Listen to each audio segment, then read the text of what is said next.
Merci beaucoup damay ñaan ngeen may ma en premier me féliciter les députés de la majorité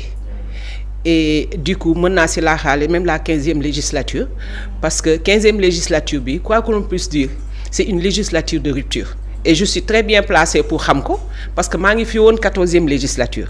donc intégration yi fa amoon heures yi fa amoon les insuffisances yëpp j'étais là en tant que membre du bureau fi nga xam ne fa la ñuy jëlee décisions yi donc man je dis bravo et je dis félicitations aux députés de la majorité mu nekk député yoo xam ne vraiment ils agissent en toute responsabilité ça il fallait le dire parce que vraiment hier li xew Assemblée nationale c'est historique parce que pour la première fois ñu gis une majorité qui ouvre un boulevard à l'opposition parce que su ma nee à l'opposition dans le cadre des candidatures à venir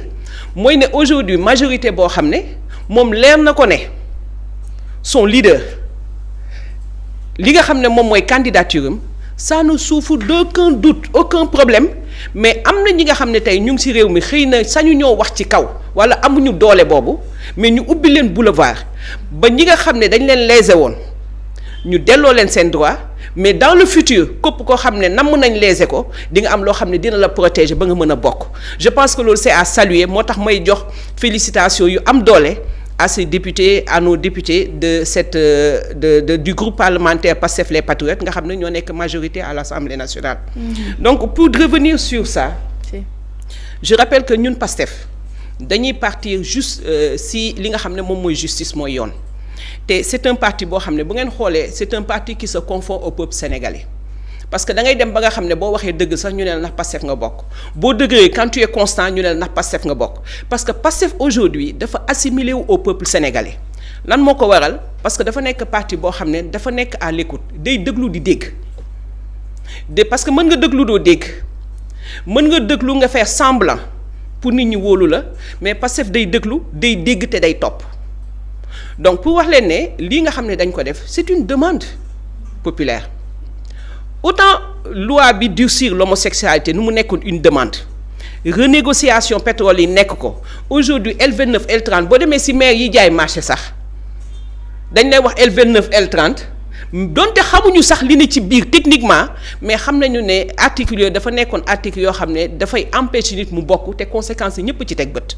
donc c'est une demande populaire d'abord deuxième en tant que majorité responsable bu ñu fàtte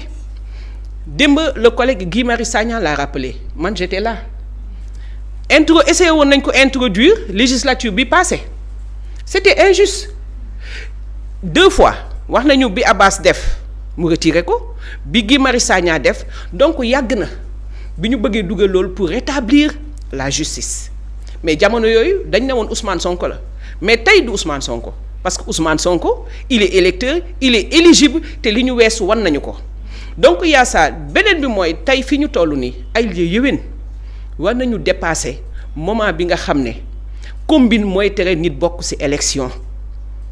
te code électoral bi nga xam ne les gens parlent de révision mais code électoral ñun ñaari article rek lañ ci laal parce que bëgguñu mu tardé liggéey bi leneen li ci des heure bu ñëwee fekk ci mën nañ ko def mais code électoral bi ñun dañu delloo ci code électoral ci li nga xam ne loolu mooy liggéeyam parce que code électoral dafa war a arbitrer mais warul exclure et loolu bu fekkee ne askan wi fal nañ ñu yebal ñu assemblée nationale je pense que première chose bu ñu war a def mooy lépp loo xam ne injustice la woon te ñoom ñi nga xam ne foofu seen kër la parce que l'assemblée nationale c'est la maison du peuple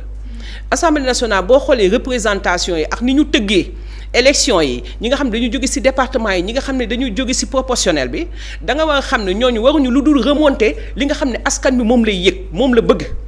et nous avons agi en toute responsabilité ñu utiliser suñuy prérogatives jël suñuy attribution pour def ko donc nekkoon na loi boo xam ne dafa entaché article yu entaché suñu démocratie et je pense que comme tout bon parlementaire li ñu war a def mooy def ko lii moo koy expliquer. Samba. damay ñëwaat rek ci code électoral boobu nga xamante ne. démb on a assisté peut-être à une révision te fi nga ñëwee moo am solo parce que da nga ne ñaari article rek lañ ci laal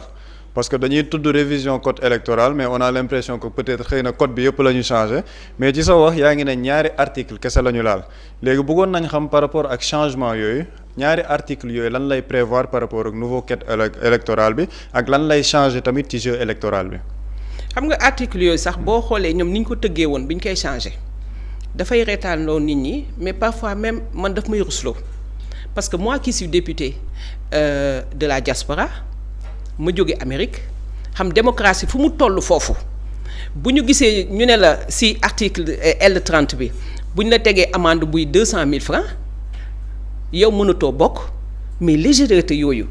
mais légèreté boobu gàcc la si Sénégal fi ñu toll nii. te pourtant le mot démocratie fépp foo dem ñoom dans leur jargon dañ koy utiliser depuis toujours donc loolu gàcc la donc loolu dañ ko simplement abrogé maanaam nekkatul dañ koy dindi tege ko nee maintenant bu dee L29 bi muy li nga xam ne dañ ne la bu fekkee ne da nga am emprisonnement 3 mois ou 6 mois avec sursis yow mënatoo bokk te jamono jooju ñu ngi bàyyi ñi nga xam ne ñoo luubal suñu askan ñoom ñoo mettre le pays à terre et quand je dis à terre. Pourquoi c'est très grave mooy li nga xam ne article li nga xam ne moom la ñu réviser moom la viser muy les détournements de deniers publics muy corruption mais ñooñu aujourd'hui jafe-jafe askan wi yëpp ñoom ñoo ko waral et pourtant ces mêmes personnes bu ñu nekkee aux commandes ñoom ñooy utiliser ay mécanismes pour s'approprier li nga xam ne alal bi moo ko moom te fànn bu nekk nag lañ koy jaare ñii ñu ngi koy jaare ci négociation contrat yi ñuy signer ñii ñu ngi def détournement ñii ñu ngi def corruption ñii ñu ngi def blanchiment d'argent am na ñoo xam ne sax li ñuy wax maanaam je ne dis pas luxus xaalis xaw ma comment ça s'appelle encore mooy ñiy defar billets yi foofu lañ koy jaarale pour s'enrichir au moment où yow man ak yow ñu jote ñu dem man ak yow ci yoon ñu daan ma 200 000 francs wala ñu jox ma 3 mois ferme wala 6 mois ñu ne ah Aïcha yow mënatoo nekk tu peux plus être électeur ni éligible au même moment. ki nga xam ne sàcc na milliards sénégalais nga xam ne ki nekk Ziguinchor wala ki nekk Tamba nga xam ne ñàkk na bakkanam parce que hôpitaux yi ce n'est pas équipé yow yaa ko waral parce que xaalis boobu da nga def détournement et ñun nous sommes très bien placés pour le savoir parce que ñun ñooy voté budget yi alors nga dem xale bi nga xam ne mu ngi jàng sous le soleil nga xam ne bu xiinee mu lem ay kayam ñibbi këram mënul am des conditions décentes boo xam ne dinañ ko mën a jox xam-xam bi nga xam ne réewam moo ko amel nga dem ñu gis. tali yi nga xam ne parfois tali yi baaxul mën na sax créer accident autant de problèmes yi nga xam ne sénégalais yi ñu ngi koy am te lu ko waral mooy xaalis bi nga xam ne dañ ko destiné woon foofu am na ku ko lóobal cette même personne ñu ne ko nañ ko bàyyi nga circuler librement dans le pays ça c'est une chose maanaam du mujj fen mais du mujj fen ba pare dañ la dooleel pour nga dellu corrompre l'électorat pour revenir toogaat mais yàqu-yàqu boobu kenn xamul nu mu toll donc c'est là où se situe l'injustice injustice boobu moom la ñuy réparer démb moo tax ma ne c'est une journée historique c'est une journée boo xam ne doit être marqué ci agenda yi et ça je pense que c'est tout le mérite revient au groupe parlementaire majoritaire qui est le groupe parlementaire Pastef les Patriotes.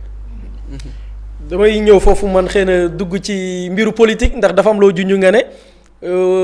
le président du parti Pastef bari na ci ay coow surtout certains acteurs politiques yi nekk dans l'opposition ne c'est une révision boo xam ne dañ ko taille sur mesure pour Ousmane Sonko ma dégg aussi ci say kàddu ne pour la première fois une majorité présidentielle mën nañu ko waati waxee wala ñi nekk au pouvoir porter une loi boo xam ne ñeneen lay profiter loolu yan réponse nga ci indi bu dee ni du pour Ousmane Sonko mais aussi ñi nga jàpp ni ñeneen lay profiter ñan la exactement par rapport ak révision bi ngeen amal démb. non xam nga ñoom ils font de la manipulation mooy tey. ñoom dañu amul argument ndax lu tax ñuy def manipulation dañuy def manipulation pour les quelques Sénégalais qui restent qui n'ont pas compris jusque-là ñu mën a indi ay jékki-jàkk ci seen xel mais le peuple sénégalais est très mature te wane na ko plusieurs fois man damay yàgg wax depuis des années derrière dama ne le peuple sénégalais est largement en avance sur les hommes politiques loolu nag lépp loo xam ne traversé nañ ko ñu maintenir suñu démocratie wala ñu am ay transition yoo xam ne dafa souple du homme politique yi de c'est le peuple sénégalais qui est mature dans ce sens donc def di manipulation dañuy perdre seen temps maintenant lii ñuy wax ni ñoom xam nañ ne nekkul parce que ku voté lu gën a yomb ci explication ku voté élection yi passé présidentielle nga voté législative nga nekk même candidat ba jël sa place jox ko sa suppléant parce que da nga suspendre sa mandat loolu mooy explication bi gën a leer te ñëpp xam nañ ko mais comme ñëpp xam nañ ko te yomb na te loolu mooy dëgg ñoom lan lañ ci jublu